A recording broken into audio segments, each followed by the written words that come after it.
Student, आज पढ़ेंगे हम इकोनॉमिक ऑर्डर क्वांटिटी, जिसका फॉर्मूला क्या होता है। ई ओ क्यू का फॉर्मूला होता है under root 2 into D into O upon H. D मतलब एक्चुअल डिमांड और ओ मतलब ऑर्डर कॉस्ट, हैंडलिंग कॉस्ट, ये चेंज होती हैं। ई ओ क्यू जो है वो हमारा डिवाइड इंटू 2 टाइप्स।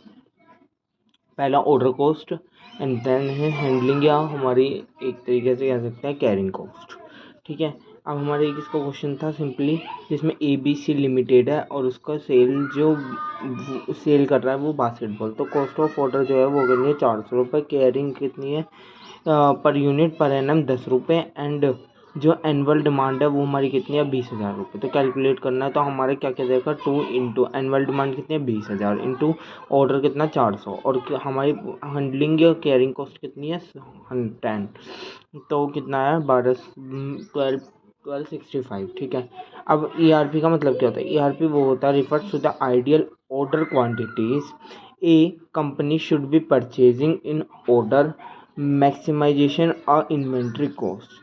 एक EOQ जो है वो एक ऐसा आइडियल ऑर्डर क्वांटिटी है जो कंपनी हमारी ऑर्डर्स लगाती है, मतलब परचेज करती है अपने ऑर्डर को, किसके मैक्सिमाइजेशन, वो उस एक अपना ऑर्डर जो मैक्सिमाइजेशन में अपनी कंपनी जो है कंपनी परचेज करती है जब ऑर्डर, तो वो मैक्सिमाइजेशन में करती है इन्वेंट्री कॉस्ट की।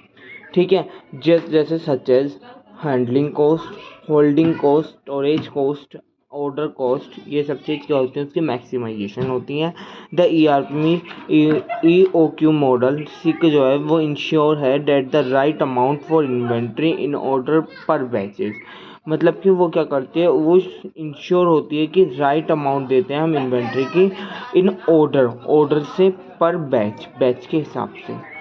ठीक है, so that a company do not have to make order and frequency, there is no excess. वो क्या होता है कि हमारा एक्सेस नहीं होता। ठीक है, इन्वेंट्री सेटिंग इन हैंड से।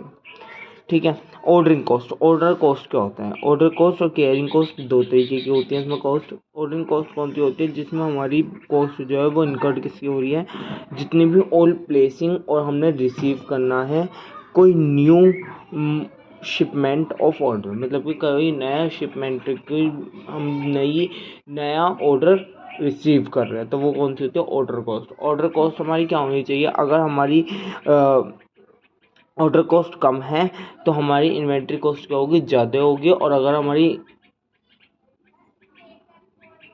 ऑर्डर कॉस्ट में ऐसी होती है, और अगर हमारी केयरिंग कॉस्ट देखें तो हमारी जो है अगर ऑर्डर कॉस्ट इतनी है तो हमारी इन्वेंट्री कॉस्ट भी इतनी ही होगी, मतलब सेम होगी, थोड़ा बहुत ही डिफरेंस होगा। अब केयरिंग कॉस्ट कौन सी होती है, जिसमें हम रिप्रेजेंट करते हैं अपनी कॉस्ट को ऑन द होल्डिंग मतलब कि हमारी एक तरीके से हैंडलिंग करते हैं इन्वेंट्री को अपने हाथों से, and such as warehousing cost, insurance cost. Carrying cost वही होती है जैसे warehousing cost, storage cost देते हैं हम, अपनी इंश्योरेंस कॉस्ट देते हैं, स्पॉइलरेज कॉस्ट देते हैं, ये सारी कॉस्टें होती हैं। अब इसके ग्राफ है जिसमें हमारा एनुअल कॉस्ट और री कॉस्ट है। अगर हमारा रीऑर्डर केयरिंग कॉस्ट जो है वो कम है, मतलब कि रीऑर्डर कम है, तो हमारी कॉस्ट कितनी होगी, हाइयर होगी। लेकिन अगर हमारी क्या है केयरिंग कॉस्ट या हैंडलिंग कॉस्ट ऐसे है, मतलब बराबर हैं हमारी दोनों चीज़, तो वो कैसे होगी, ऐसे होगी। जहाँ हमारी कट रही है वहाँ से जाकर हमारी क्या होगा, टोटल कॉस्ट निकल जाएगी। तो then we can be EOQ, मतलब इक्विटी ऑर्डर कॉस्ट। ठीक है, अब इसका फॉर्मूला मैंने आपको बता दिया। कंपनी है ABC, जिसकी केयरिंग कॉस्ट क्या है 15%, ऑर्डर कॉस्ट क्या है 9%, इमीडिएटली वो ऑर्डर एस्टेब्लिश किया गया, एनुअल वैल्यू कितनी दे रखी है इतनी, और प्राइसिंग क्या है 4%।